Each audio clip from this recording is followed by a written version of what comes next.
How to speak so people never interrupt you again. Introduction. Why people interrupt you more than others. Few things feel more frustrating than being interrupted. You begin sharing an idea. You are halfway through a sentence. Then suddenly someone cuts in. They finish your thought, change the subject, talk over you, or redirect the conversation entirely. And in that moment, something happens inside. A flash of irritation, embarrassment, self-doubt. You start wondering, was what I was saying not important? Do people not respect me? Am I boring? Why does this keep happening? For many people, interruption feels deeply personal. It feels like rejection. A public signal that their words do not matter. And after enough experiences like this, something dangerous begins to happen. The person starts shrinking. They speak less, share less, contribute less. Not because they have nothing valuable to say, because they have unconsciously learned that speaking feels unsafe. This book is not really about interruptions. At least not in the way most people think. Because interruptions are rarely just communication problems. They are often perception problems. Human beings are constantly reading signals from each other. Signals of confidence. Signals of uncertainty. Signals of status. Signals of emotional stability. Most of these signals are unconscious. People rarely think, I am going to interrupt this person because they seem uncertain. Yet that is often exactly what happens. The interruption occurs automatically because the conversation dynamics invite it. This truth surprises many people, especially intelligent people, because intelligence alone does not command attention. You can have brilliant ideas, deep knowledge, extraordinary insights, and still struggle to be heard. Meanwhile, someone with less expertise can enter a room and immediately command attention. Why? Because people do not respond only to information.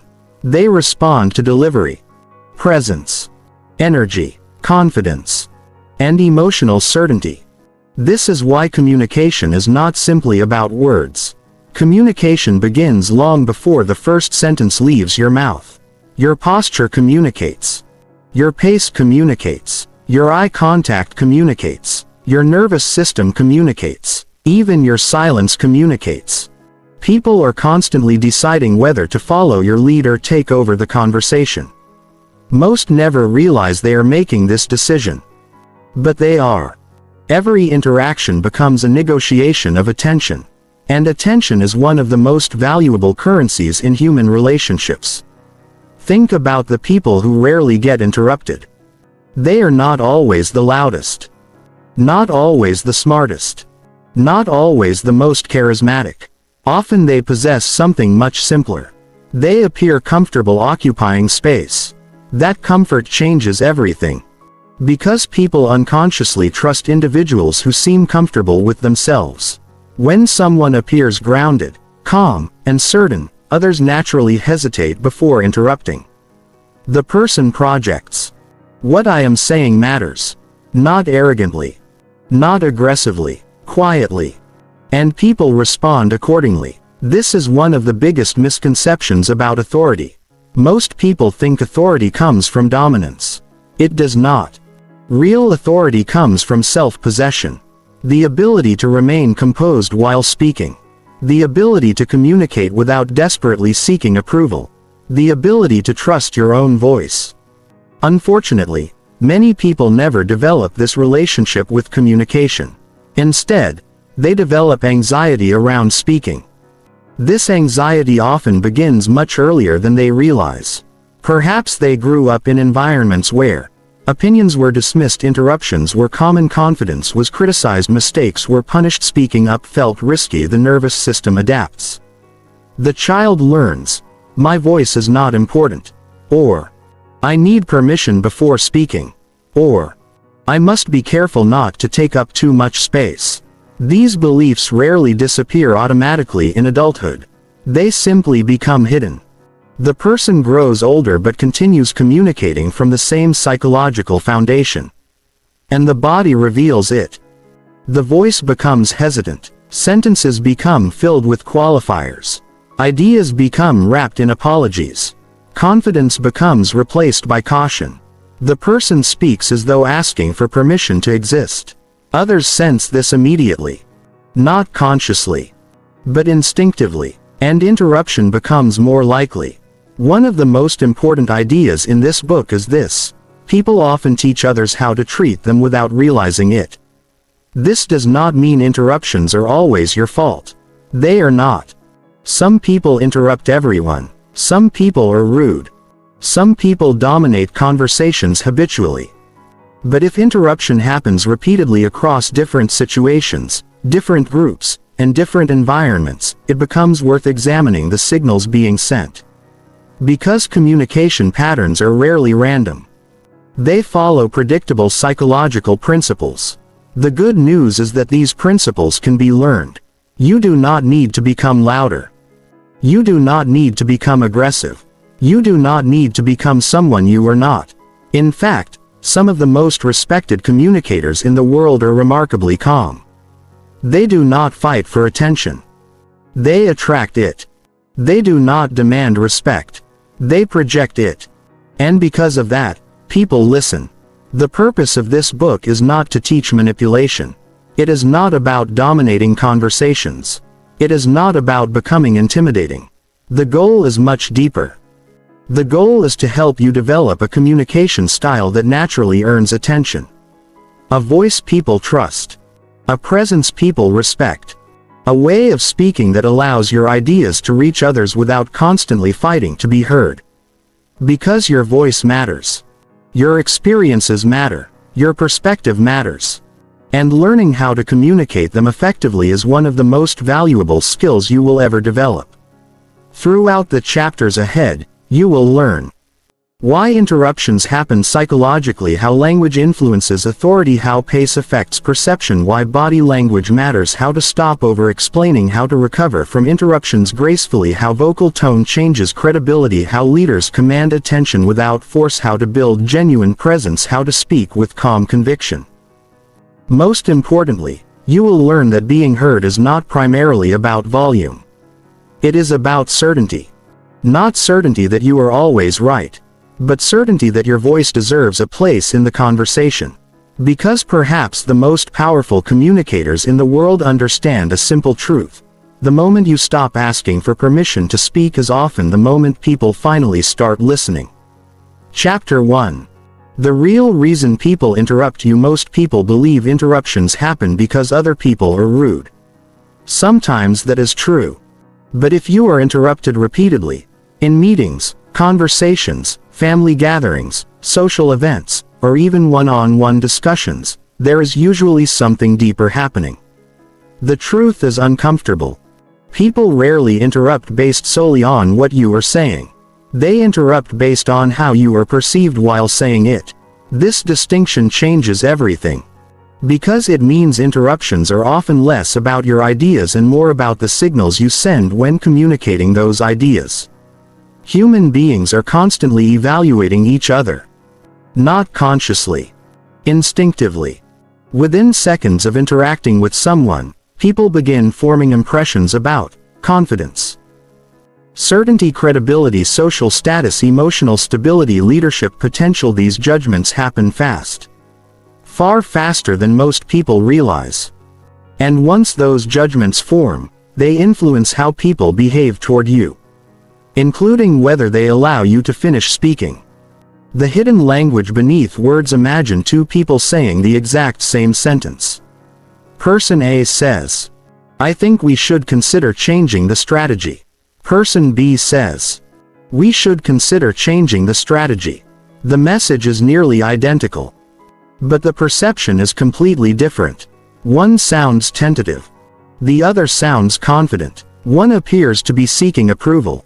The other appears to be offering direction. People respond differently to each. This is because communication operates on two levels. Level 1, content. The actual words you speak. Level 2, delivery. The energy, confidence, pace, and certainty behind those words. Most people focus entirely on content.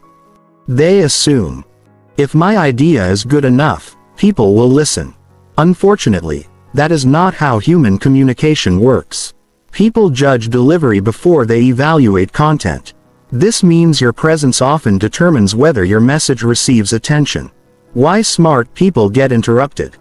One of the greatest myths about communication is that intelligence automatically creates influence. It does not. Many highly intelligent individuals struggle to command attention. Why? Because intelligence and authority are different skills. Intelligent people often overthink, second-guess themselves, add unnecessary qualifications, anticipate objections, worry about being wrong.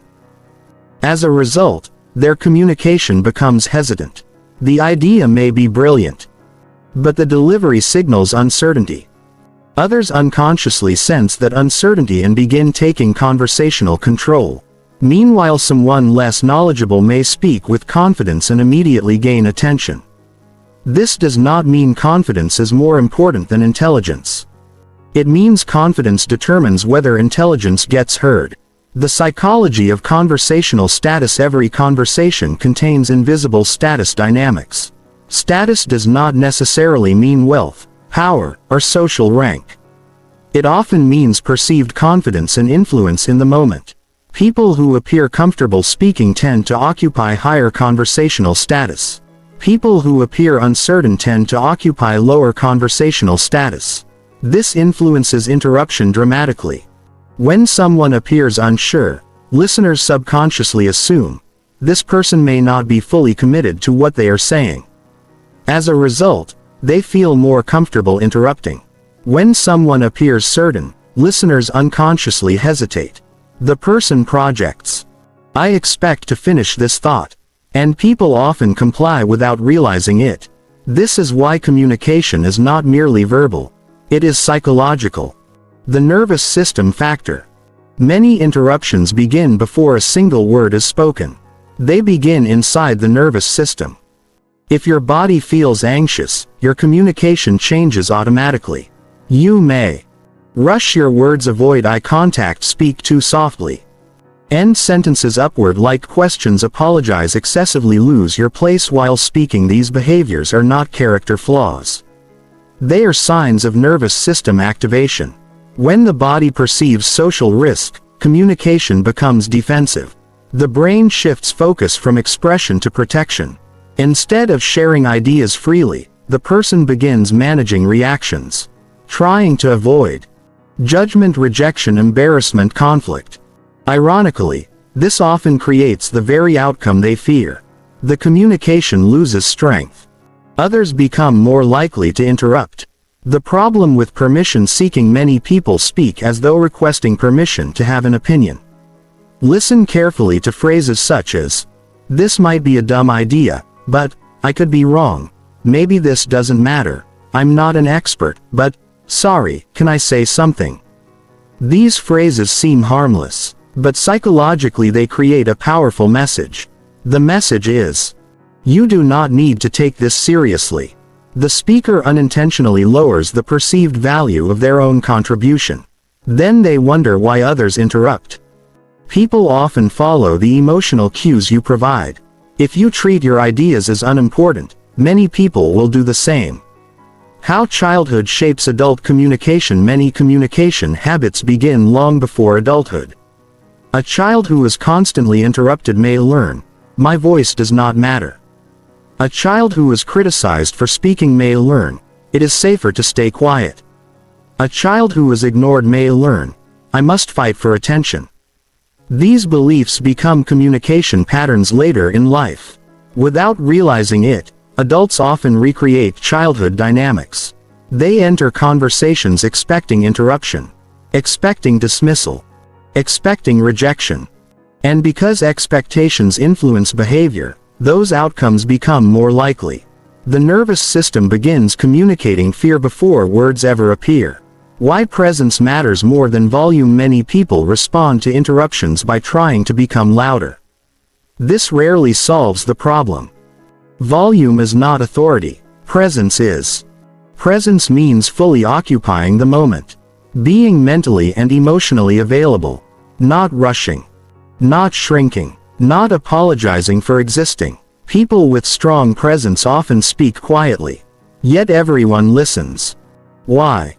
Because they project certainty. They appear comfortable holding attention. That comfort creates respect. The difference between aggression and authority: some people fear becoming more authoritative because they associate authority with aggression. They imagine dominating conversations, overpowering others, speaking loudly, forcing attention. But true authority is different. Authority says, "I deserve to be heard."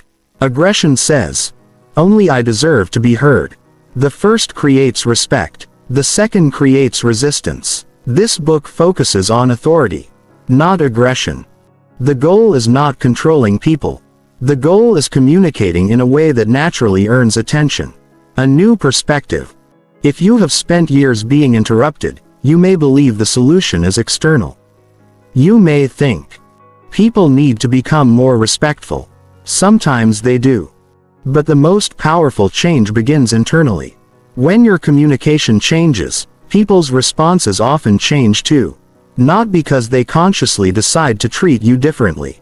Because human beings respond instinctively to confidence, certainty, and presence. The moment your communication begins signaling, "What I am saying matters," people start listening differently. And perhaps the most important truth of all is this: the real reason people interrupt you is rarely because your ideas lack value. More often, it is because your communication unintentionally signals that your ideas are negotiable before you have even finished expressing them. In the next chapter, you will learn how approval-seeking language quietly weakens authority, and how removing a few common phrases can instantly make people take your words more seriously. Chapter 2. Stop asking for permission when you speak. Most people do not realize they are asking for permission every time they open their mouths. They believe they are simply being polite, respectful, humble, careful.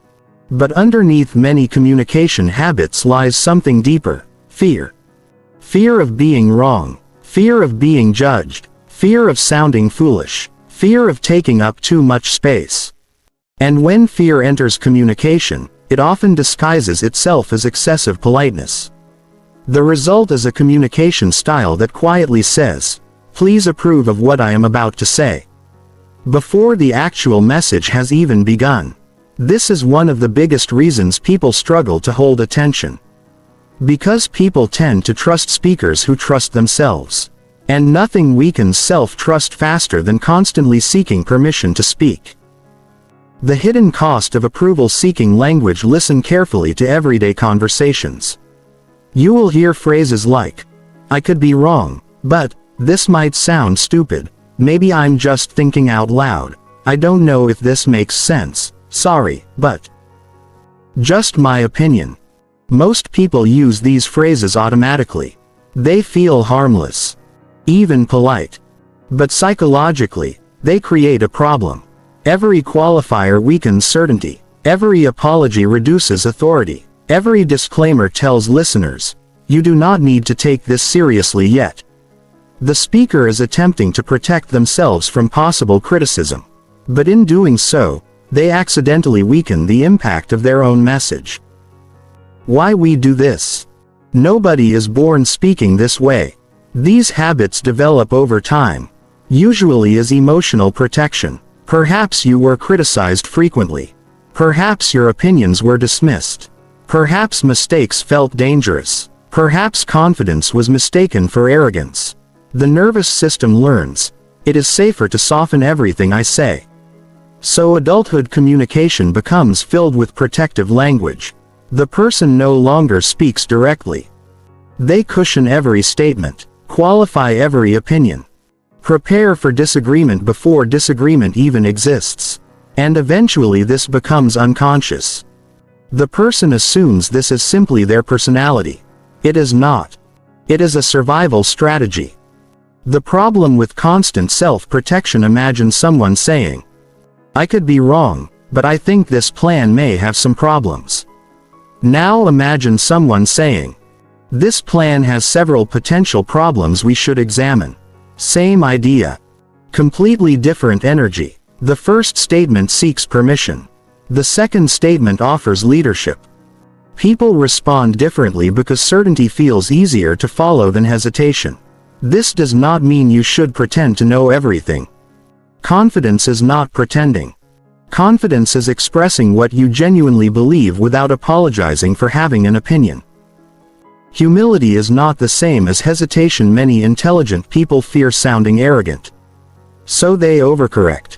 They become excessively cautious, excessively humble, excessively tentative. But humility and hesitation are not the same thing.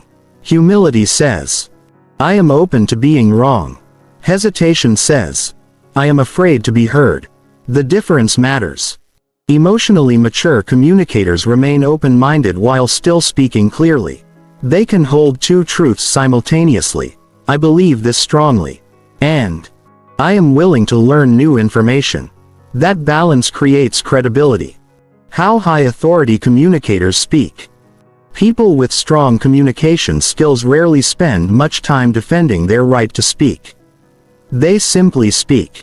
Notice how effective leaders communicate. Instead of, I'm not sure if this is the right approach, but maybe we could consider, they say, here's my recommendation. Instead of, sorry to interrupt, they say, I'd like to add something.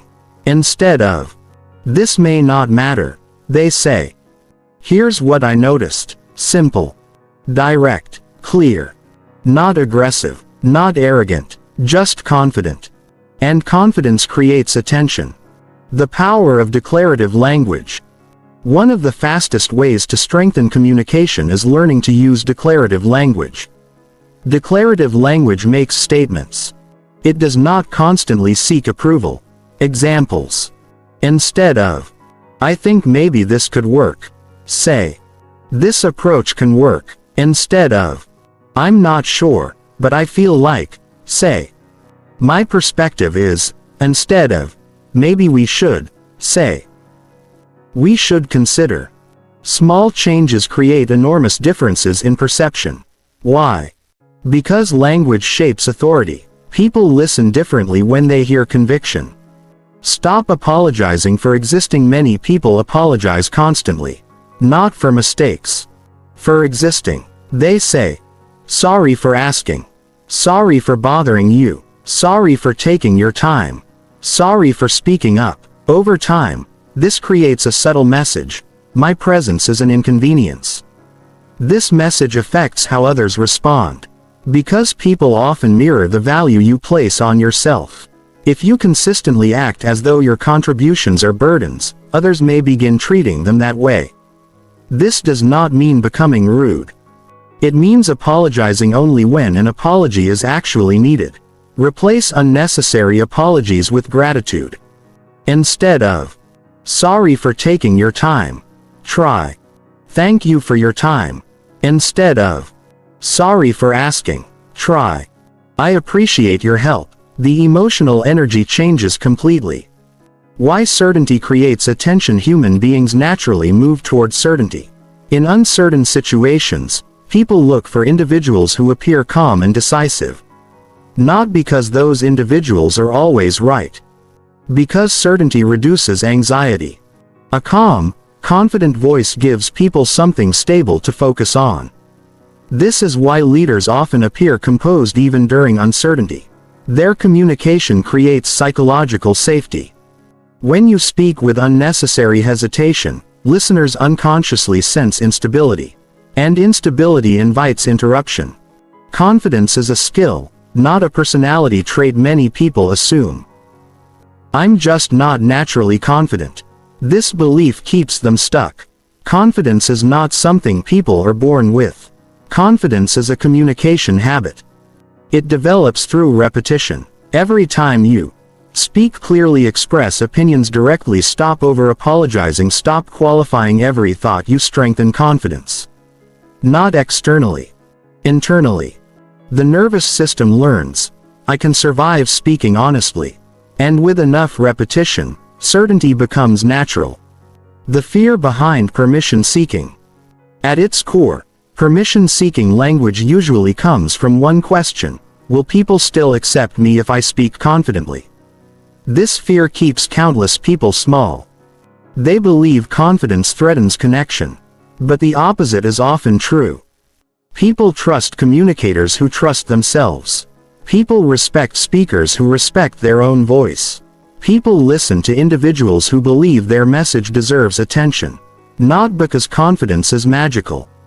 Because confidence communicates value. A new standard for communication. From this moment forward, begin noticing how often you ask for permission when speaking. Pay attention to unnecessary apologies, excessive qualifiers, defensive language, self-deprecating introductions, approval-seeking phrases. Do not judge yourself. Simply observe. Awareness is the first step. Then begin replacing hesitation with clarity. Not arrogance. Clarity. The goal is not becoming louder. The goal is becoming more certain. Because when you stop asking permission to speak, something remarkable happens. People begin treating your words differently. They listen longer. Interrupt less. Respect your ideas more. And perhaps the most important truth of all is this: the moment you stop apologizing for your voice is often the moment other people finally start hearing it. Chapter 3. The Power of Speaking Slowly. One of the fastest ways to make people take you more seriously has nothing to do with what you say. It has to do with how fast you say it. Most people underestimate the power of pace. They focus on vocabulary, intelligence, arguments, information. Meanwhile, listeners are paying attention to something else entirely. Your rhythm. Your timing. Your emotional control. Because pace communicates psychology. And psychology determines whether people listen. Why nervous people speak fast? Think about the last time you felt anxious while speaking. Perhaps you were giving a presentation, speaking in a meeting, talking to someone important, sharing an opinion publicly. What happened? For most people, the voice speeds up automatically. Words begin racing. Sentences blur together. Breathing becomes shallow. The speaker rushes toward the end as if trying to escape the conversation. This is not a communication problem. It is a nervous system response. When the brain perceives social pressure, it activates stress mechanisms designed for survival.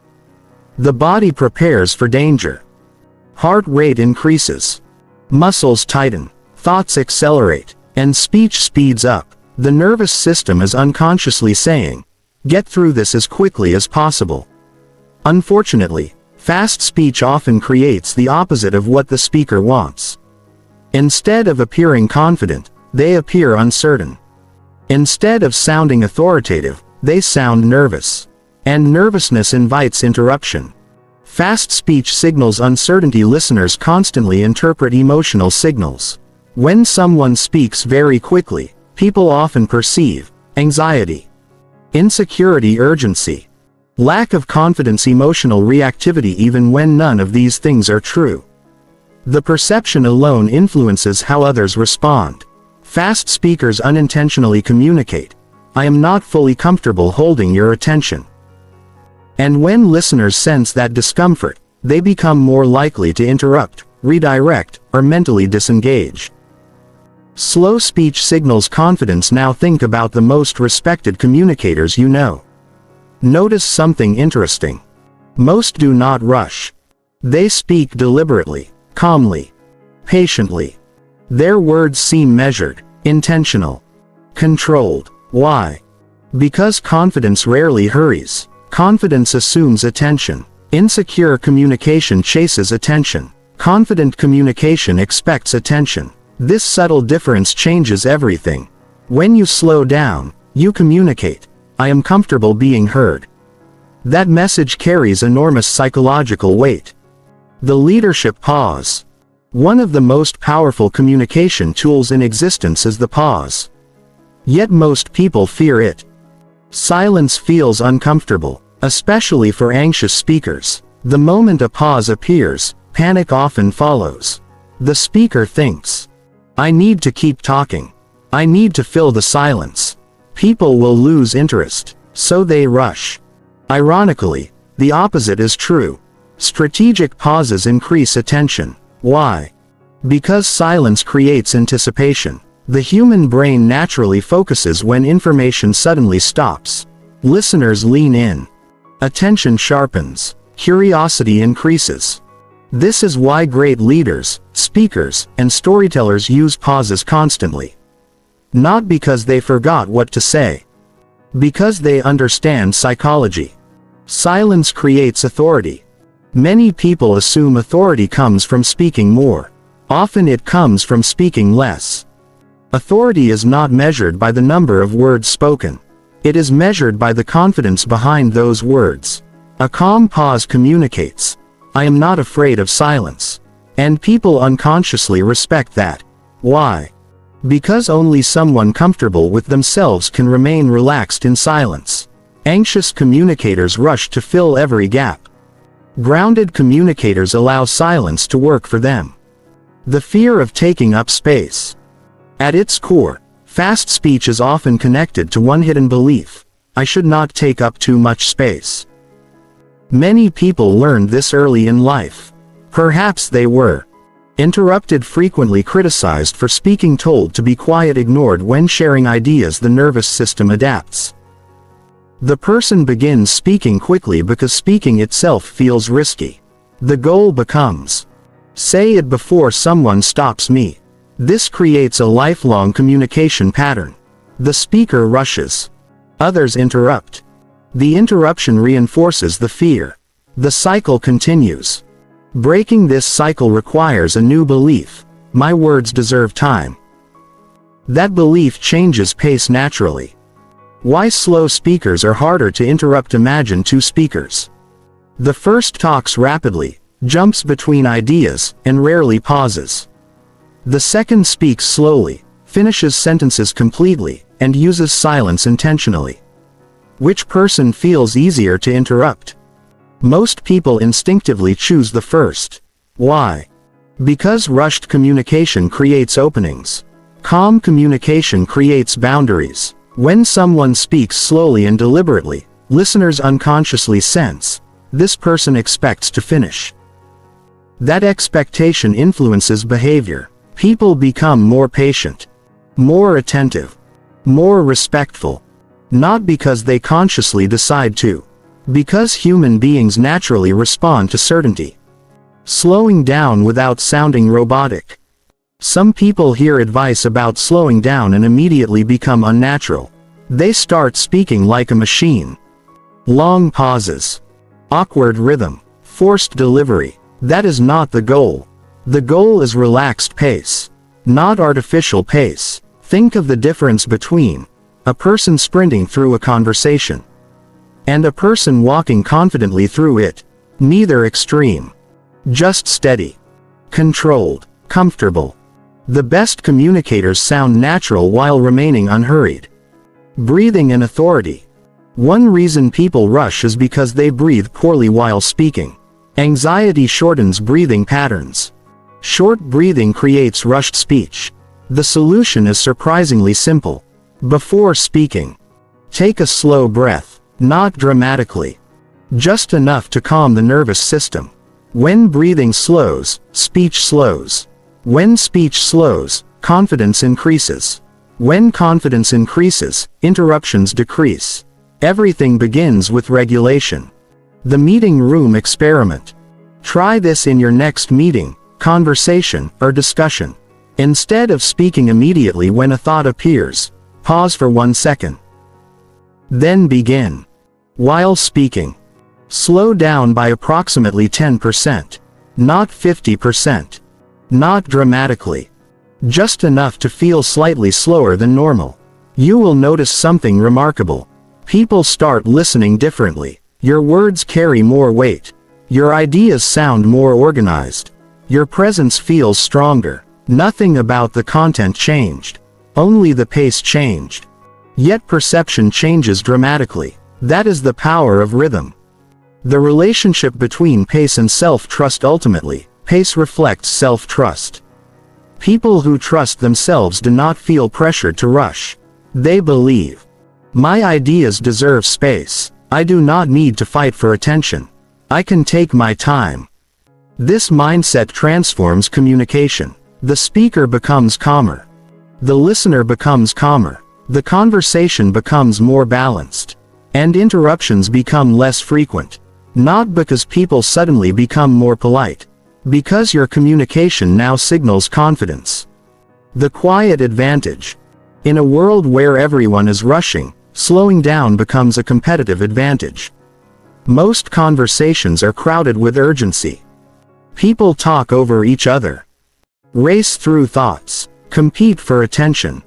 The person who remains calm immediately stands out. Not through force. Through contrast. Their pace communicates something powerful. I am comfortable here. And comfort creates authority. Perhaps the most important truth of all is this: people often interrupt rushed communication because it feels uncertain. But when you slow down, breathe, and speak with deliberate calmness, you communicate that your words deserve attention, and people begin treating them that way. Chapter 4. How body language teaches people how to treat you before you speak a single word. People have already started forming opinions about you. They notice how you walk, how you sit, where you look, how you hold your shoulders, how much space you occupy, how comfortable you appear in your own skin. Most of this happens unconsciously. Nobody sits down and thinks, their posture seems slightly collapsed, so I will interrupt them. Yet human beings constantly respond to nonverbal signals. And those signals influence how much respect, attention, and authority someone receives. This is why communication begins long before speech. Your body speaks first. Your words arrive second. The silent conversation. Every interaction contains two conversations. The first is verbal. The second is nonverbal. Most people focus entirely on the first. They spend years improving vocabulary, knowledge, and speaking skills. Meanwhile, the second conversation quietly shapes how the first one is received. For example, a person says, I have an important idea. But while speaking they avoid eye contact, shrink into their chair, speak softly, fidget constantly. The verbal message says, listen to me. The nonverbal message says, I am not sure you should. People instinctively trust the nonverbal message more. This is why body language matters. Not because it is some secret trick. Because it reveals emotional state. Your nervous system is visible. Many people believe they can hide nervousness. Usually they cannot. The nervous system leaves clues everywhere. In breathing, facial tension, posture, gestures, movement patterns, voice tone. Others notice these signals automatically. Not because they are analyzing you. Because humans evolved to detect emotional states quickly. For thousands of years, survival depended on reading people accurately. That ability still exists today. When your body communicates uncertainty, listeners respond accordingly. When your body communicates calm confidence, listeners respond differently. Why eye contact changes everything. Eye contact is one of the strongest signals of confidence. Not aggressive staring. Not intimidation. Simple, comfortable eye contact. Many people struggle with this. Especially when speaking to authority figures, attractive people, large groups, strangers. The eyes begin darting around. Looking down. Looking away. Seeking escape. These behaviors communicate discomfort, and discomfort often lowers perceived authority. Confident communicators do something different. They maintain relaxed eye contact. Not perfectly. Not constantly. Naturally. This communicates, I am comfortable being seen. That message carries tremendous power. Because people trust individuals who appear comfortable with visibility. The posture of authority. Imagine two speakers. The first, shoulders collapsed, head lowered, body folded inward. The second, shoulders relaxed, spine upright, chest open, body balanced. Who appears more confident? The answer is obvious. Yet many people unknowingly communicate uncertainty through posture every day. Posture affects more than perception. It affects psychology. Research consistently shows that body position influences emotional state. When the body collapses, confidence often decreases. When posture improves, confidence often increases. This is not magic. It is biology. Your body and mind constantly influence each other. Stop making yourself smaller. One of the most common confidence-killing habits is physical shrinking. Many people unconsciously try to take up less space. They cross arms tightly, fold inward, hide behind objects, minimize gestures, make themselves physically smaller. Why?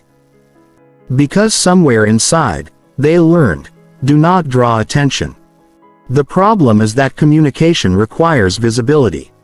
If you consistently make yourself smaller physically, people begin treating your presence as smaller psychologically. Not intentionally. Instinctively. The body teaches others how to perceive you. The role of gestures. Confident communicators use gestures naturally. Not dramatically. Not theatrically. Naturally. Their hands support their words. Their movements appear relaxed, controlled, purposeful.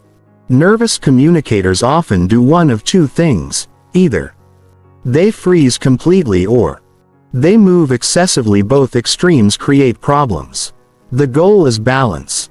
Natural movement communicates comfort. Comfort communicates confidence. Confidence reduces interruptions. Facial tension and authority. Many people focus on words while ignoring facial expression. But listeners constantly read faces. A tense face often signals anxiety, uncertainty, fear. Emotional discomfort. A relaxed face signals confidence, calmness, emotional stability.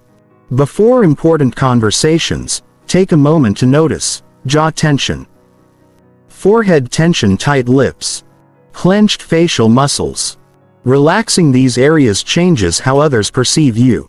More importantly, it changes how you perceive yourself. The difference between presence and performance. Some people hear advice about body language and start acting. They try to look confident, pretend to be powerful, perform authority. People sense this immediately, because real presence and performance are different. Performance says, "Look at how confident I am." Presence says, "I am comfortable being here." The first feels forced. The second feels genuine. This book is about presence, not performance. The goal is not appearing powerful. The goal is becoming comfortable enough that power naturally emerges. How leaders occupy space. Watch effective leaders carefully. Notice something interesting. They rarely appear rushed. Their movements are economical, intentional. They do not constantly fidget, shift, adjust, react. Why? Because calm movement communicates calm thinking. The nervous system reveals itself through motion. When movements become frantic, authority decreases. When movements become deliberate, authority increases. This is one reason interruptions decrease around grounded individuals. Their entire body communicates, "I am present." The confidence loop. Body language creates a feedback loop. Your posture affects your emotions. Your emotions affect your posture. Your body affects your voice. Your voice affects how others respond. Their response affects your confidence. Everything is connected. This means small physical changes can create major communication improvements. Sometimes the solution is not learning better words. Sometimes it is simply sitting upright, breathing deeply, maintaining eye contact, relaxing tension, occupying space comfortably. These small adjustments change perception immediately. Presence is felt before it is heard. One of the most important communication lessons is this: people often feel your presence before they fully process your words. This explains why some individuals command attention immediately.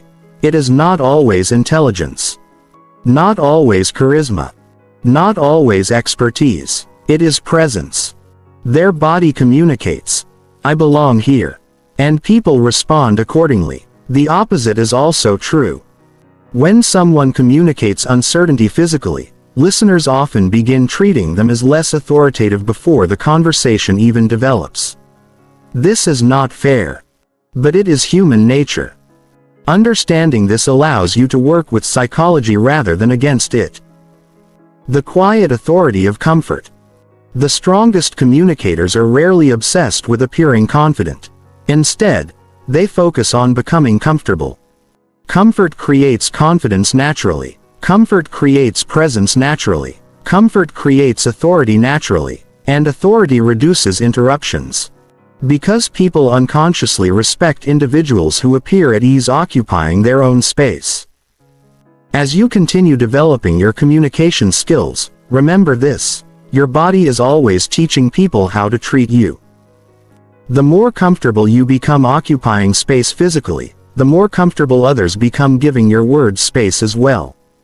In the next chapter, you will discover why over-explaining weakens authority, and how saying less often makes people listen more. Chapter 5. Stop over-explaining everything. One of the fastest ways to lose people's attention is to say too much. This surprises many people, especially intelligent people. Because intelligent individuals often believe that more explanation creates more understanding. So they add more details, more context, more examples, more justification, more clarification. They keep talking because they want to be understood completely. But communication does not work that way. In fact, the more desperately you try to make people understand you, the less authority your message often carries.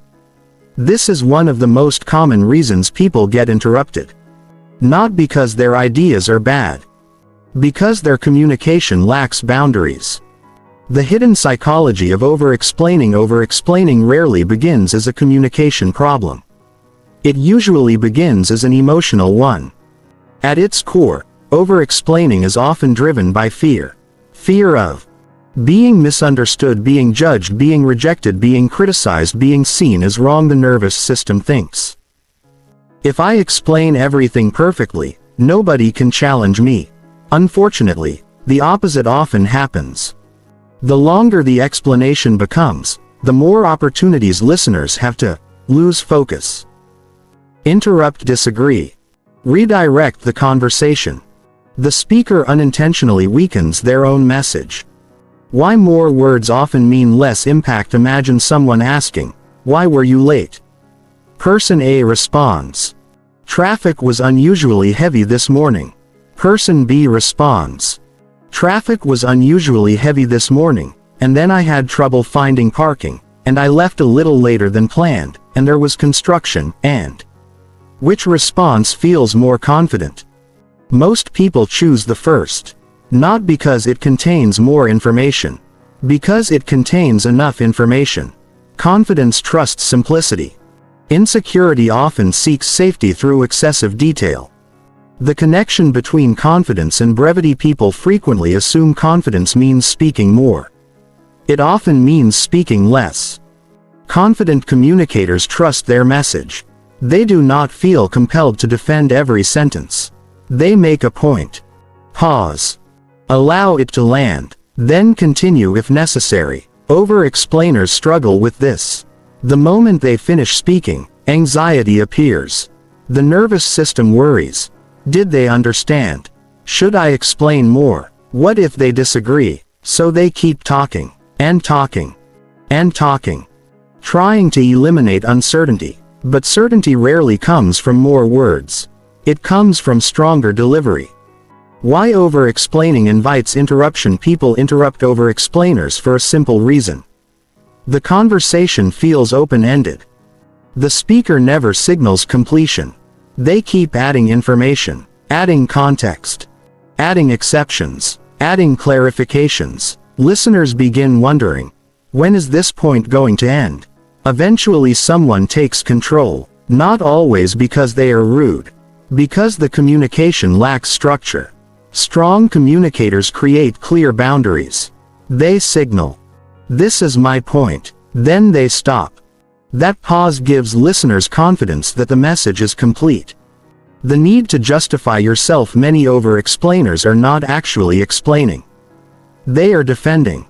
Defending decisions, opinions, boundaries, preferences, emotions. For example, instead of saying, "I can't attend," they say, "I can't attend because I have several things going on, and I haven't had much free time lately, and I need to catch up on work."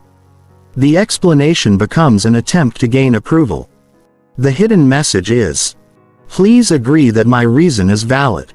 But confident communicators understand something powerful. Not every decision requires a defense. Sometimes a clear answer is enough. The approval trap. Over-explaining and approval-seeking often travel together. Why? Because the speaker unconsciously believes, if I provide enough information, people will approve. This creates a dangerous habit. The person begins justifying everything. Their opinions, choices, boundaries, preferences, goals. Nothing feels allowed to exist on its own. Everything requires permission. Everything requires explanation. Everything requires validation. Over time, this weakens authority dramatically. Because authority depends on self-trust.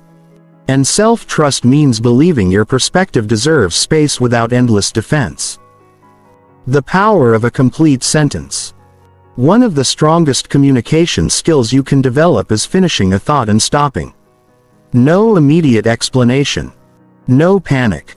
No unnecessary expansion. Simply stopping. For example, instead of, I don't think that's the best approach because, you might say, I don't think that's the best approach. Pause.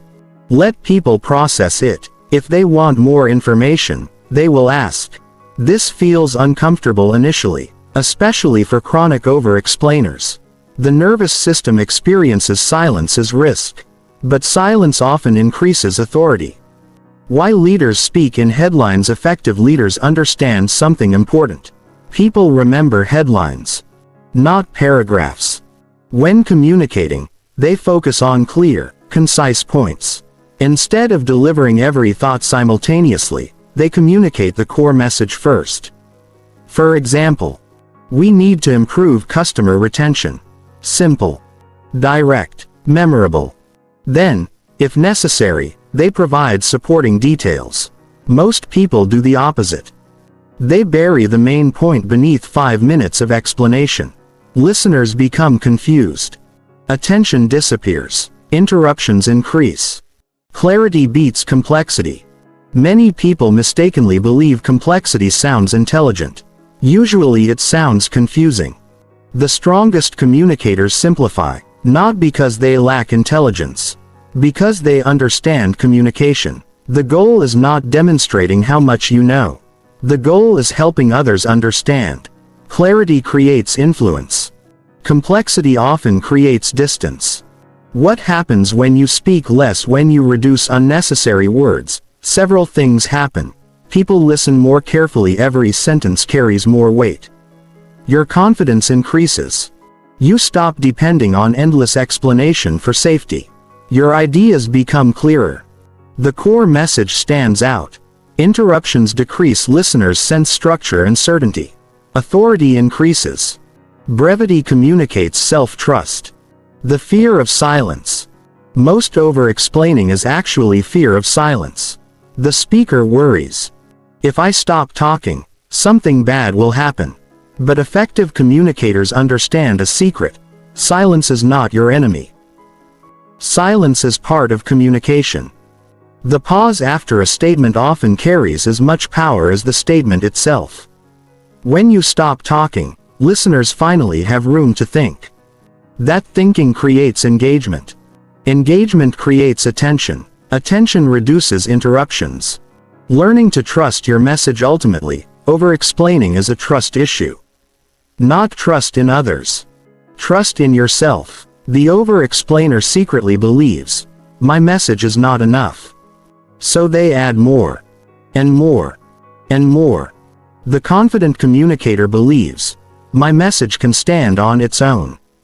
That belief changes everything. The words become cleaner. The delivery becomes stronger. The presence becomes calmer. The quiet strength of saying less. There is enormous power in finishing a sentence and allowing it to exist. Without immediately defending it. Without rushing to clarify it. Without trying to control how everyone receives it. This is not arrogance. It is self-respect. It is trusting that your thoughts deserve space. And people naturally respond to that confidence.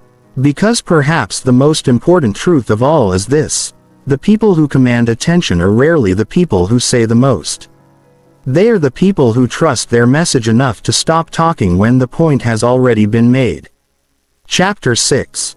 How to handle interruptions without losing authority. At some point, no matter how skilled you become, someone will interrupt you. A coworker, a family member, a friend, a manager, a stranger. Interruptions are part of human communication. The goal is not eliminating them completely. The goal is learning how to respond without losing authority. Because the moment of interruption reveals something important, how you react often matters more than the interruption itself. Many people spend years developing confidence, only to lose it the second someone talks over them. They become flustered, defensive, apologetic, or completely silent. And in that moment, they unintentionally give away control of the conversation. Emotionally intelligent communicators do something different. They stay composed. And composure is power. The first mistake: immediately giving up the floor. Imagine you are speaking and someone cuts you off. Most people respond automatically. They stop talking. They retreat. They surrender the conversation. Why? Because interruption triggers a stress response. The nervous system suddenly interprets the moment as social rejection. Thoughts appear instantly. Maybe what I was saying wasn't important. Maybe I should let them talk. I don't want to create conflict. So the person disappears from the conversation. Not physically. Psychologically. This pattern repeats over time until being interrupted feels normal. The person begins expecting it. And expectations influence behavior. Why people respect conversational boundaries. Strong communicators understand something important. If you consistently surrender your speaking space, people begin expecting you to surrender it. Not because they are cruel. Because humans adapt to patterns. If every interruption succeeds, interruptions become more frequent. If interruptions meet calm resistance, people adjust. This is why boundaries matter in conversation. Not aggressive boundaries. Calm boundaries. Stay calm first. The first rule of handling interruptions is simple: do not react emotionally. This is harder than it sounds.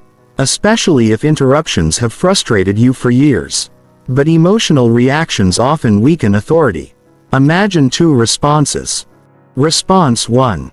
Can you stop interrupting me for once? Response 2. I'd like to finish my thought. Which sounds more confident? The second. Because confidence rarely needs emotional intensity. The calmer person usually appears more authoritative.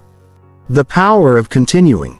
One of the most effective interruption strategies is surprisingly simple. Keep speaking. Not louder, not aggressively, just continue. Many interruptions happen because the interrupter expects you to stop. When you calmly continue your sentence, they often stop automatically. This works because conversational momentum matters. People frequently interrupt out of habit rather than intention. Your continued speech reminds them that the floor is still occupied. The key is calmness, not competition. Simple phrases that reclaim attention. Sometimes you need direct language. When that happens, use short, confident statements. Examples. Let me finish this point. One moment. I'll come to that in a second. I want to complete this thought first. Then I'd love to hear your perspective. Notice what these phrases have in common. They are brief, respectful, direct, emotionally neutral. They communicate confidence without aggression. Never apologize for finishing your thought. Many people say, "Sorry, can I finish?" The problem is not politeness. The problem is the apology. Why apologize for speaking when it is already your turn? Every unnecessary apology weakens authority. Instead of, "Sorry, can I finish?" try, "I'd like to finish this point." Small difference. Huge psychological impact. One requests permission. The other establishes a boundary. The interruption recovery skill. Sometimes an interruption succeeds. You lose your train of thought. The conversation moves elsewhere. This happens to everyone. The key is knowing how to return. Many people never return. They assume the opportunity is gone. Strong communicators re-enter confidently. For example, "Before we move on, I'd like to finish the point I was making." Or, "I'd like to circle back to something important." These phrases allow you to reclaim the conversation gracefully. No frustration. No resentment. No conflict. Just clarity. What not to do. When interrupted, avoid these common mistakes. 1. Talking faster. Many people speed up when they fear being interrupted. This creates even more interruptions. Remember, fast speech signals uncertainty. Slow speech signals confidence. 2. Raising your voice volume is not authority. Emotional control is authority. 3. Becoming defensive. Defensiveness communicates insecurity. Calmness communicates strength. 4. Giving long explanations. Do not spend 3 minutes explaining why you deserve to finish speaking. One sentence is enough. The psychology of composure. Why does composure matter so much? Because interruptions are often tests of emotional stability.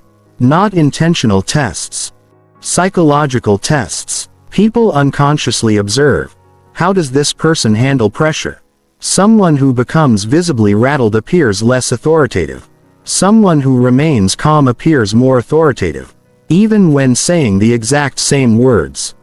This is why emotional regulation is one of the most powerful communication skills you can develop. Handling chronic interrupters. Some people interrupt everyone. They dominate conversations automatically. With these individuals, boundaries become essential. You may need to consistently use phrases like, "Let me finish." "One moment. I'd like to complete that thought." At first, this can feel uncomfortable, especially if you are conflict avoidant. But remember, setting conversational boundaries is not rude. It is healthy. Healthy communication requires mutual respect. The confidence of non-reactivity. One of the strongest signals of authority is non-reactivity. Non-reactivity does not mean passivity. It means staying emotionally stable. The person thinks, an interruption is not an emergency. This mindset changes everything. The nervous system stays calm. The voice remains steady. The body remains relaxed. And because you remain stable, others often adjust automatically. Why interruptions feel personal. Many people carry emotional wounds related to being ignored.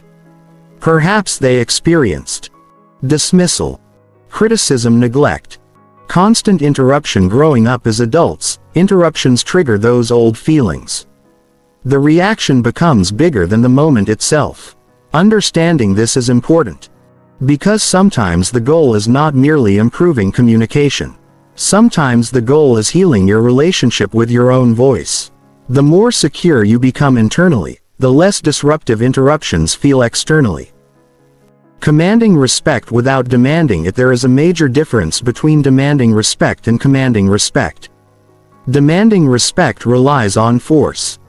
Commanding respect relies on presence. Strong communicators do not need to dominate. They do not need to intimidate. They simply communicate with calm certainty.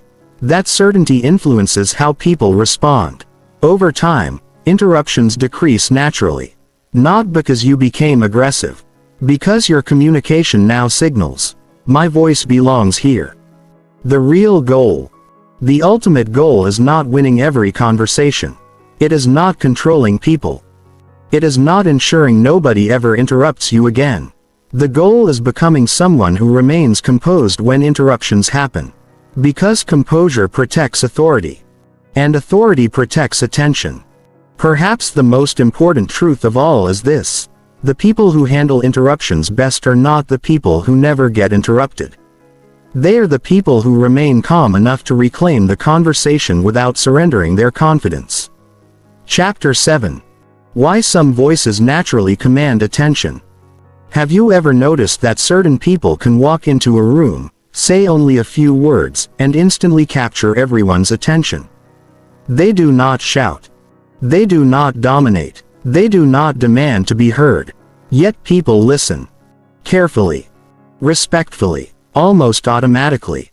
Meanwhile, someone else may speak for 5 minutes and struggle to keep anyone engaged. Why does this happen? The answer often has less to do with the words being spoken and more to do with the voice delivering them. Your voice is more than a communication tool. It is an emotional signal, a psychological signal, a social signal, and people are constantly responding to it.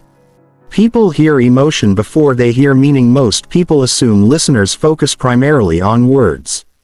In reality, listeners often process emotional tone first.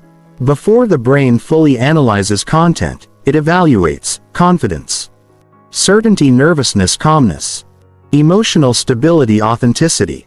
All of this information is carried through the voice. This explains why two people can say the exact same sentence and create completely different reactions. The words are identical. The delivery is not, and delivery changes perception. The voice reveals the nervous system. One of the reasons the voice is so powerful is because it reveals what is happening internally. When someone feels anxious, the voice often becomes rushed, shaky, strained, higher-pitched, inconsistent. When someone feels calm, the voice tends to become steady, relaxed, clear, controlled, grounded. Listeners may not consciously notice these differences, but they feel them. And feelings often influence attention more than logic. Why calm voices command more respect? Many people believe powerful communication requires intensity. They think authority comes from speaking loudly, sounding aggressive, talking forcefully. But true authority usually sounds calmer than expected. Think about highly respected leaders, negotiators, and skilled communicators. Most are not emotionally explosive. They are measured, controlled, deliberate. Why? Because calmness communicates confidence. When someone remains calm under pressure, listeners unconsciously think, this person trusts themselves. That trust becomes contagious. The problem with vocal tension: many people carry tension directly into their voice. The result is speech that sounds tight, pressured, rushed, uncertain. This tension often comes from trying too hard, trying to sound smart, sound impressive, sound confident, avoid mistakes. Ironically, these efforts create the opposite effect. The more pressure you place on yourself, the less natural your voice becomes. And listeners respond better to natural confidence than forced confidence. Confidence is audible. You can often hear confidence before you see it. Confident voices tend to have 3 qualities. 1. Steady pace. They are not rushing. 2. Clear delivery. Words sound intentional. 3. Comfortable pauses. Silence does not create panic. Together, these qualities communicate certainty. And certainty attracts attention. The difference between loud and powerful: many people confuse loudness with authority. They are not the same thing. A loud voice can still sound insecure. A quiet voice can sound incredibly powerful. The difference is conviction. A powerful voice communicates, I believe what I am saying. A loud voice merely communicates volume. Listeners are drawn toward conviction, not noise. Why deep voices often seem more credible? Research consistently shows that lower, more relaxed vocal tones are often perceived as more credible and authoritative. This does not mean you need a naturally deep voice. It means you need a relaxed voice. Many people unknowingly raise their pitch when nervous. The voice climbs higher because tension enters the body. As relaxation increases, the voice often settles into a more natural range. That natural range typically sounds more confident. Speaking from the diaphragm. One reason confident voices sound different is breathing. Anxious speakers often breathe from the chest. This creates shallow breathing, vocal strain, inconsistent volume, rushed speech. Grounded communicators breathe more deeply. The voice becomes supported, stable, clear. This is why many professional speakers, actors, and leaders focus heavily on breathing. Breath influences voice. Voice influences perception. Perception influences attention. Stop trying to sound important. One of the biggest communication mistakes is trying to sound important. People often use complicated language, exaggerate certainty, force authority, imitate powerful speakers. The result feels artificial. Authenticity disappears. Listeners sense the performance, and trust decreases. Strong communicators do not try to sound important. They focus on being clear. Clarity creates credibility. Credibility creates authority. Authority creates attention. Emotional stability creates vocal authority. The strongest voices are often attached to emotionally stable people. Why? Because emotional stability creates vocal consistency. When someone is emotionally grounded, speech becomes smoother, pauses become easier, breathing becomes deeper, tone becomes steadier, everything improves naturally. This is why communication is never just about speaking skills. It is also about emotional regulation. A calm nervous system creates a calm voice. A calm voice creates trust. Trust creates influence. The voice people listen to. Think about someone whose voice naturally captures your attention. What qualities do they possess? Usually not aggression, loudness, dominance. Instead, clarity, certainty, calmness, authenticity. People trust these qualities because they signal internal stability. And stability is attractive, especially in a world filled with noise. Your voice reflects your relationship with yourself. Ultimately, your voice reveals more than communication habits. It reveals self-trust. People who trust themselves sound different. Not perfect. Not flawless. Different. Their speech contains less fear, less apology, less desperation for approval. They are comfortable allowing their voice to exist. That comfort changes everything. Because listeners often respond more strongly to your relationship with yourself than to the actual words you choose. Developing a voice that commands attention. Building vocal authority is not about changing who you are. It is about removing what interferes with your natural voice. Removing tension, fear, rushing, approval seeking, self-doubt. As these obstacles disappear, your authentic voice emerges. And authentic confidence is difficult to ignore. The quiet power of vocal certainty. The most respected communicators understand a secret. You do not need to force attention. You need to become the kind of person whose voice naturally earns it. When your voice communicates calm certainty, people stop focusing on whether they should listen. They simply do. Because perhaps the most important truth of all is this: people are not drawn to the loudest voice in the room. They are drawn to the voice that sounds most comfortable, most grounded, and most certain of its right to be heard. Chapter 8. The Secret Language of High-Status Communicators. Walk into any boardroom, negotiation, courtroom, or leadership meeting, and you will notice something fascinating. The people with the most influence are often not the people talking the most. They are not always the smartest. They are not always the loudest. And they are rarely the most emotionally reactive. Yet somehow, when they speak, everyone listens. Why? Because high-status communicators operate according to a different set of rules. Most people communicate to gain attention. High-status communicators communicate from the assumption that attention is already available. That single difference changes everything. Status is not what most people think. When people hear the word status, they often think of money, job titles, social influence, fame, power. But conversational status is something different. It is the level of authority people perceive in the moment. A person with a prestigious title can communicate with low status. A person with no title at all can communicate with remarkable authority. Because status is often created through behavior, not position. And behavior can be learned. High-status people do not rush. One of the fastest ways to identify low-status communication is urgency. The speaker appears rushed, eager, anxious.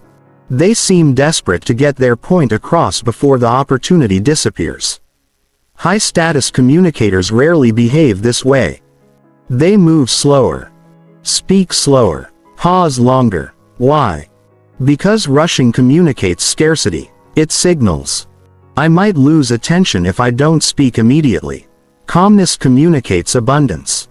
It signals, I trust that my voice has space here. People instinctively respect this energy. They are comfortable with silence. Most people fear silence. Silence feels awkward, dangerous, uncomfortable. The moment a pause appears, they rush to fill it.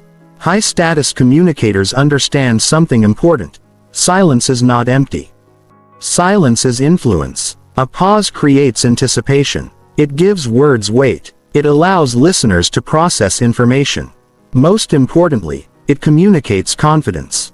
Only someone comfortable with themselves can remain relaxed in silence. This is why pauses often increase authority more than additional words. They do not chase agreement. One of the clearest signs of low-status communication is the need for immediate agreement. The speaker constantly seeks reassurance. They watch faces nervously, adjust opinions quickly, abandon positions under pressure. Their emotional stability depends on approval. High-status communicators are different. They value agreement. But they do not require it. They understand. Agreement is helpful. Self-respect is essential. Because of this, they can tolerate disagreement without becoming defensive. And people respect them for it.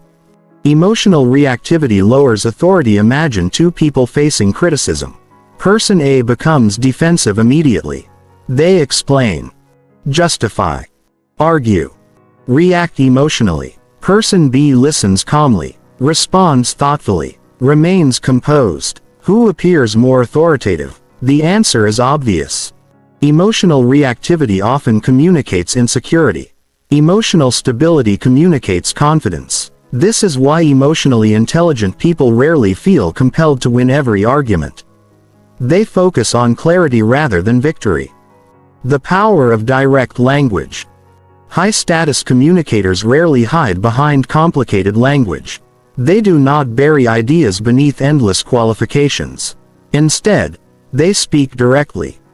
Instead of, I was kind of thinking maybe we should possibly consider. They say, here's my recommendation. Simple, clear, decisive. This does not mean they are always correct. It means they are willing to communicate clearly. And clarity creates influence. They ask better questions. Most people think authority comes from having answers. Often it comes from asking strong questions. High-status communicators use questions strategically. Not to show intelligence. To create understanding. Questions such as, what's the biggest obstacle here? What are we missing? What outcome are we actually trying to achieve? These questions shift conversations. They create focus. They create leadership. Because leadership often means guiding attention, not controlling people. They do not need to prove their intelligence. Many people enter conversations trying to demonstrate how much they know. They over-explain, use complex vocabulary, dominate discussions, correct everyone. High-status communicators rarely do this. Why? Because they do not need constant evidence of their own competence. Their confidence is internal, not performative. As a result, they can simplify ideas, listen more, speak less. And paradoxically, this often makes them appear more intelligent. They control their emotional pace. One of the most overlooked communication skills is emotional pacing. Most people allow others to control their emotions. A criticism appears. They react. An interruption occurs. They react. A disagreement emerges. They react. High-status communicators maintain ownership of their emotional state. They decide how quickly they will respond. They create space between stimulus and reaction. That space creates power. Because calm decision-making almost always outperforms impulsive reaction. Presence over performance. Many people try to look confident. High-status communicators focus on being present. There is a difference. Performance asks, how do I appear? Presence asks, what is happening right now? Performance creates anxiety. Presence creates connection, and connection creates influence. When people feel fully present, they naturally become better listeners, better speakers, and better leaders. Why people follow calm energy? Human beings are emotional creatures. In uncertain situations, people instinctively look for stability. They search for someone who appears grounded. Someone who remains composed. Someone who does not panic. This is why calm energy is so powerful. Not because calm people are always right. Because calmness creates psychological safety. People trust stability. They follow stability. They listen to stability. The hidden confidence of non-neediness. One characteristic appears repeatedly among influential communicators. They are not desperate. Not desperate to impress. Not desperate to be liked. Not desperate to win. Not desperate to prove themselves. This emotional independence changes everything. Because desperation is detectable. People sense it.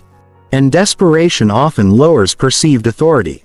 Confidence, on the other hand, says, I would like your respect, but I do not require it to respect myself. That mindset is powerful. Becoming a high-status communicator. High-status communication is not about pretending to be superior. It is not about dominance. It is not about intimidation. It is about self-possession. The ability to remain calm, speak clearly, tolerate disagreement, use silence comfortably, trust your own voice, avoid emotional overreaction. These behaviors create authority naturally. No performance required. The real secret. Most people spend their lives trying to convince others to listen. High-status communicators focus on something else entirely. They develop such calm certainty that people naturally want to listen. That is the real secret. Not force. Not manipulation. Not control. Presence. And perhaps the most important truth of all is this. The people who command the most respect in conversation are rarely the people who need attention the most. They are the people who remain calm, clear, and emotionally grounded whether attention arrives or not. Chapter 9. Building a presence that makes people listen. Most people think communication begins when you speak. It does not. Communication begins the moment you enter a room. Before a single word leaves your mouth, people are already responding to something. Your presence. Some people walk into a room and immediately attract attention. Not because they demand it. Not because they are famous. Not because they are louder than everyone else. They simply possess a quality that makes others notice them. A calm certainty. A grounded energy. A sense that they are comfortable with themselves. This quality is called presence. And presence is one of the most powerful communication skills you can develop. Because people often listen to your presence before they listen to your words. What presence actually is? Presence is often misunderstood. Many people think it means charisma, charm, extroversion, confidence. But presence is something deeper. Presence is your ability to be fully here, fully engaged, fully connected to the moment, without constantly worrying about how you look, what others think, whether people approve, whether you sound smart enough. Presence happens when your attention stops chasing external validation and returns to the conversation itself. That shift creates power. Because people trust those who appear grounded in reality. Why people sense presence. Human beings are remarkably sensitive to emotional energy. We constantly evaluate attention, focus, confidence, emotional state, authenticity. Often without realizing it. When someone is distracted, anxious, or approval-seeking, others feel it. When someone is calm and fully engaged, others feel that too. Presence is not something people see. It is something they experience. And experience influences behavior. The approval trap. One of the biggest obstacles to presence is approval seeking. Many people enter conversations asking themselves, do they like me? Am I sounding intelligent? What do they think of me? Notice where attention goes. Not toward the conversation, toward the self.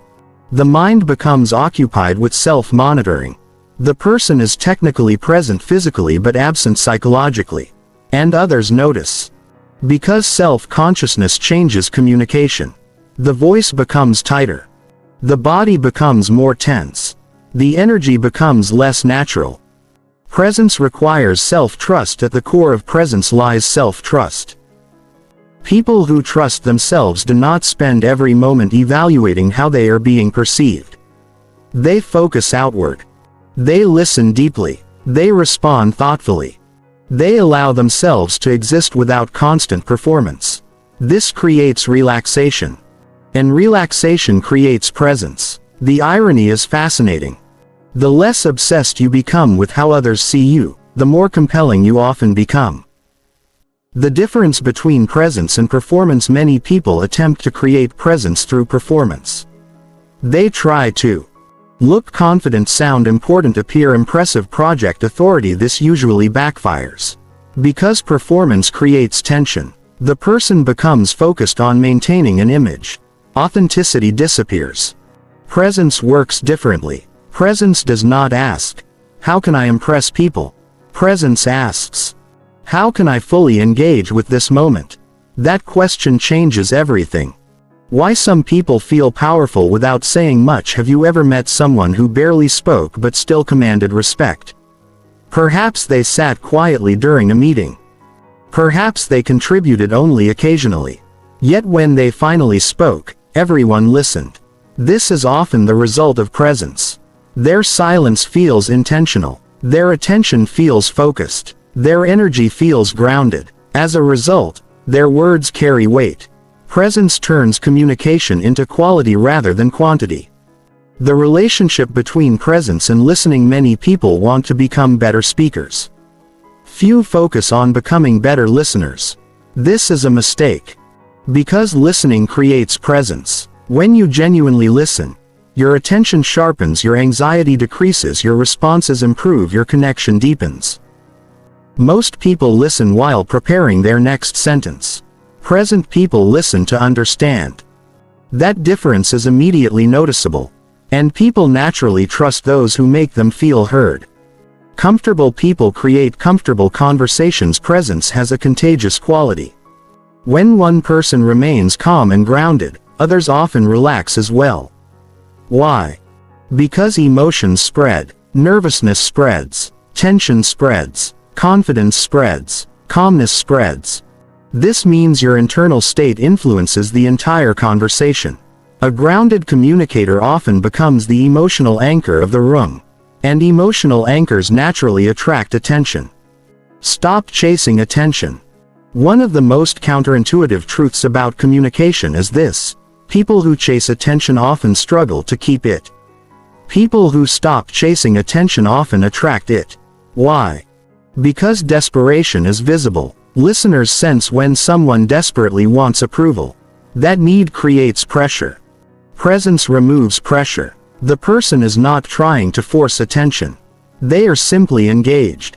Ironically, this makes attention easier to hold. Becoming comfortable with visibility: many communication struggles stem from discomfort with being seen. The moment attention arrives, anxiety appears.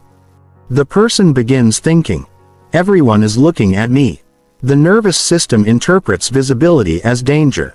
So communication suffers. Building presence requires a different relationship with attention.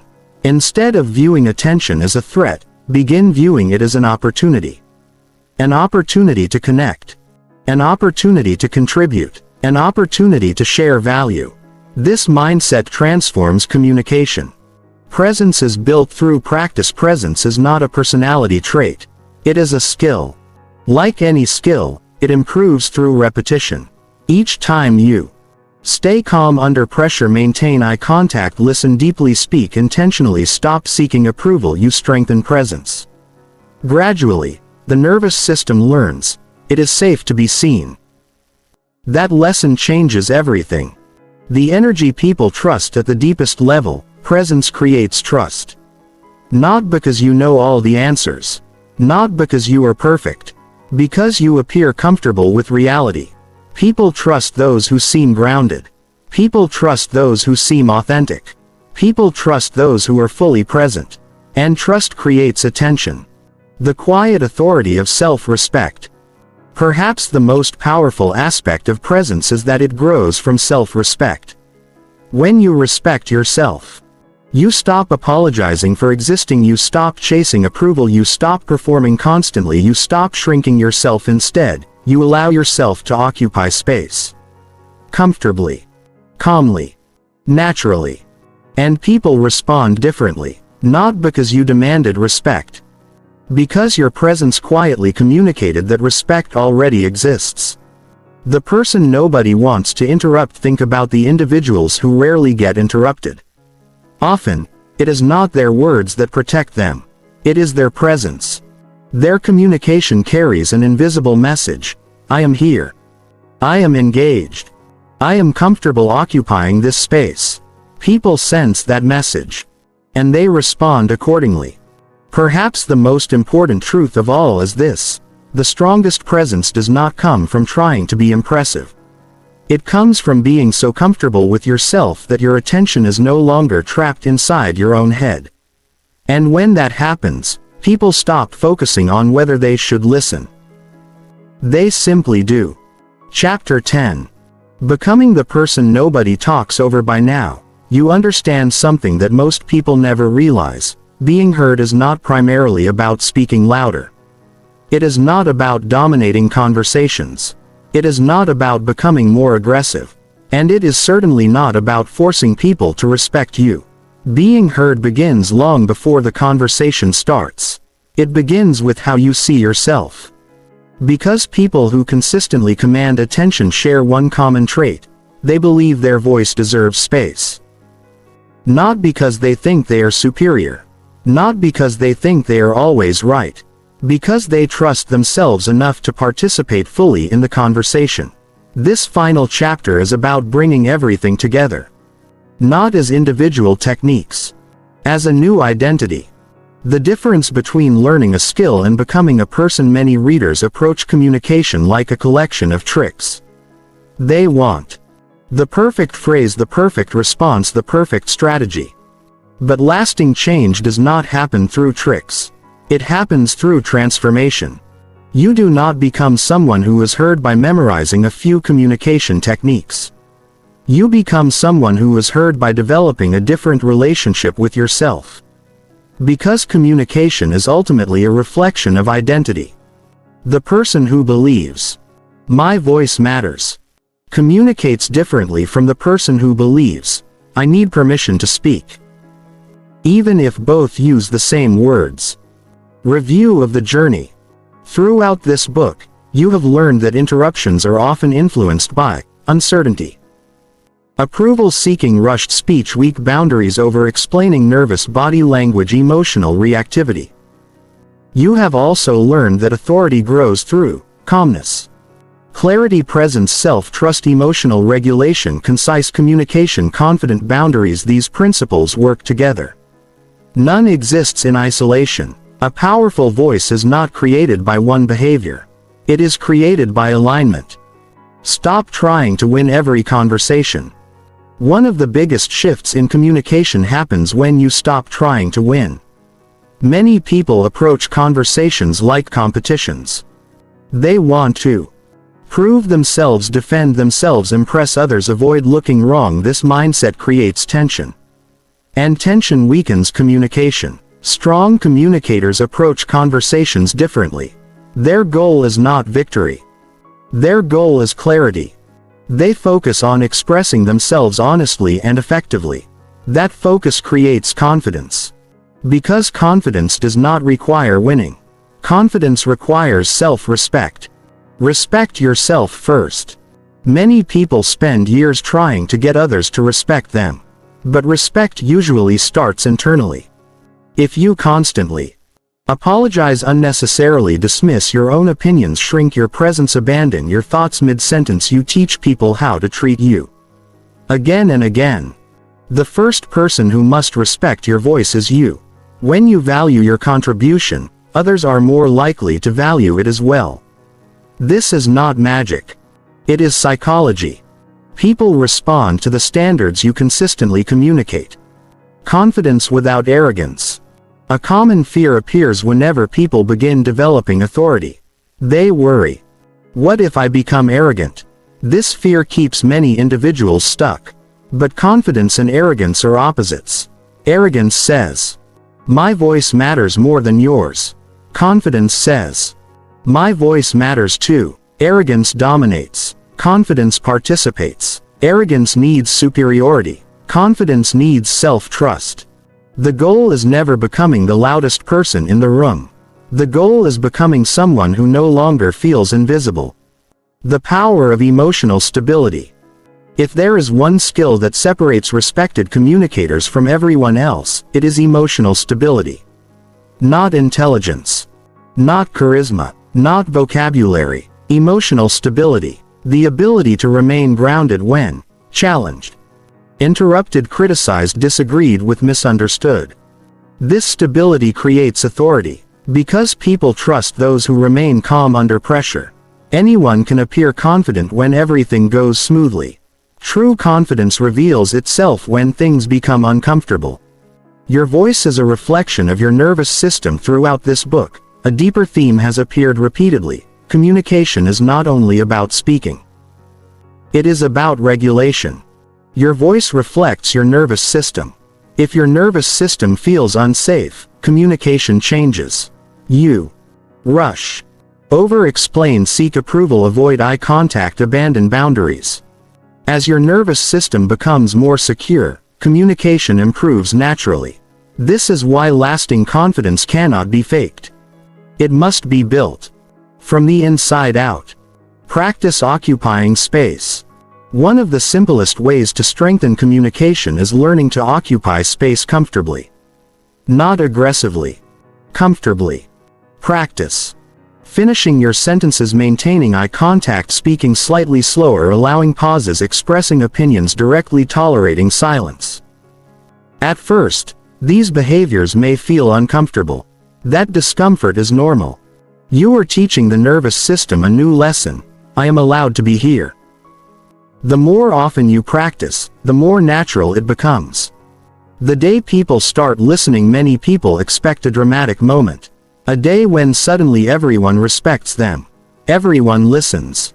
Everyone stops interrupting. That is rarely how change happens. Instead, change arrives quietly. One conversation at a time. You notice.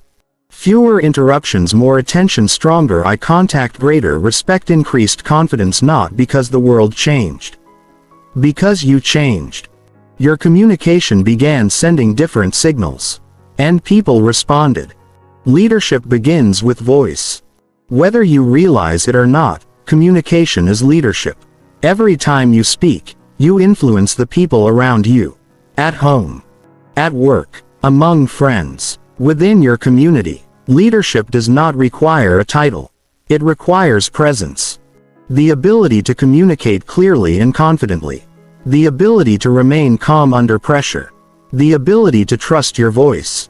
These qualities create influence naturally. The final transformation. The deepest transformation is not learning how to stop interruptions. It is learning that your worth does not depend on them. When you stop measuring your value through other people's reactions, something powerful happens. You relax. You trust yourself. You speak more freely. You stop chasing approval. You stop shrinking. And paradoxically, people begin listening more. Because confidence attracts attention. Not forced confidence. Genuine confidence. The confidence that comes from self-respect. Becoming the person nobody talks over. Ultimately, becoming the person nobody talks over is not about controlling conversations. It is about developing such calm certainty that your presence naturally commands respect. You speak clearly, finish your thoughts, maintain boundaries, regulate emotions, trust your voice. Over time, these behaviors become identity. You no longer need techniques. You become the technique. You become the person who naturally communicates authority. Not because you dominate. Because you are grounded. And perhaps the most important truth of all is this. The people who are heard most consistently are not the loudest, smartest, or most forceful people in the room. They are the people who trust their voice enough to give it space. When you stop asking for permission to exist in conversations, others stop questioning whether you belong there. And that is the moment people truly begin listening. Conclusion. The quiet power of being heard. Most people spend their lives trying to become better speakers. They study communication, read books, watch presentations, learn techniques, practice responses, search for the perfect words. But after everything you have learned in this book, one truth should be clear: being heard is not primarily about words. Words matter. But words are only the surface. Beneath them lies something deeper. Your relationship with yourself. Because every communication habit ultimately grows from an internal belief.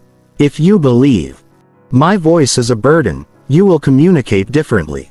If you believe, "My voice deserves space," you will communicate differently. The words may appear similar. The energy will not. And people respond to energy long before they respond to language. The real reason people listen.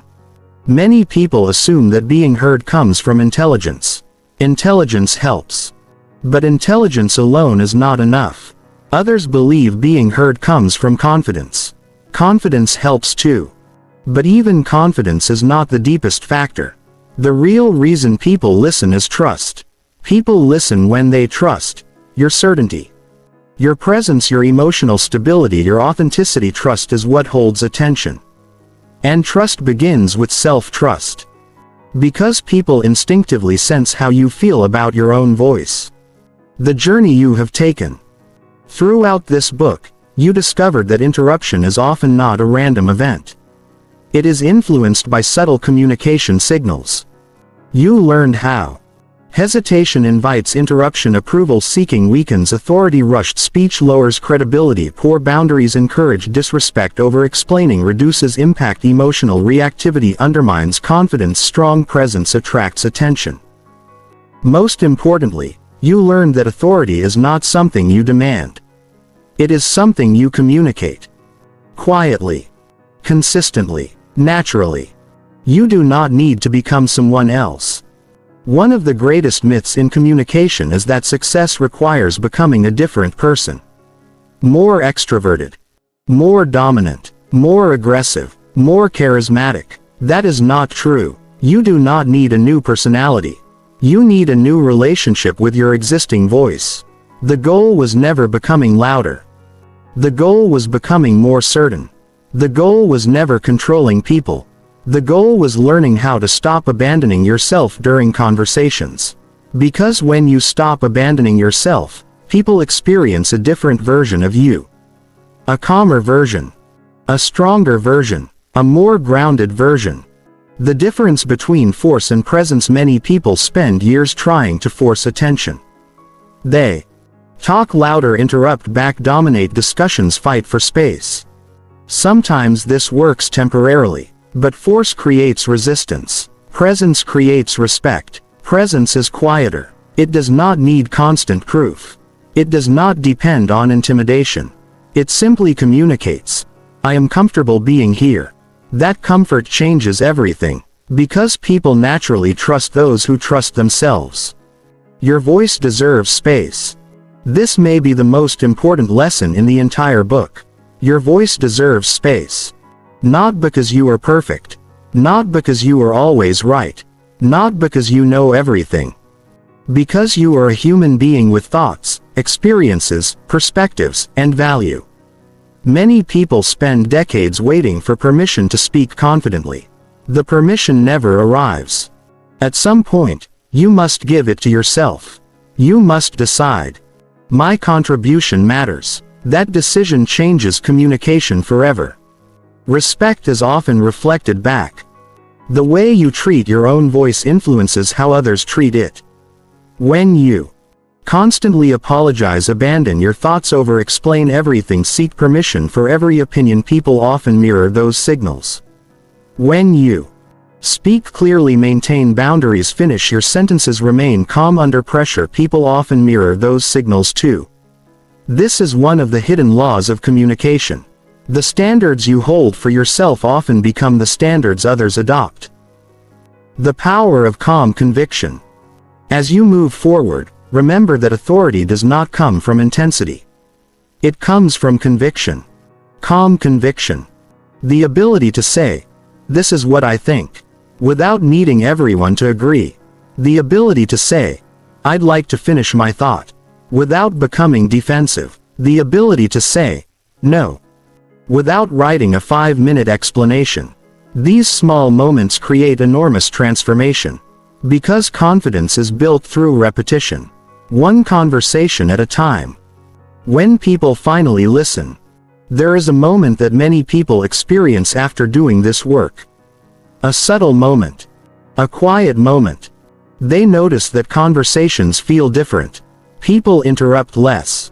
Attention arrives more easily. Respect increases. And suddenly they realize something surprising. The biggest change was never external. The biggest change was internal. They stopped treating their voice as optional. And everyone else followed their lead. A final thought. Somewhere in the future, you will enter a conversation. Perhaps at work. Perhaps with family. Perhaps among friends. You will have something important to say.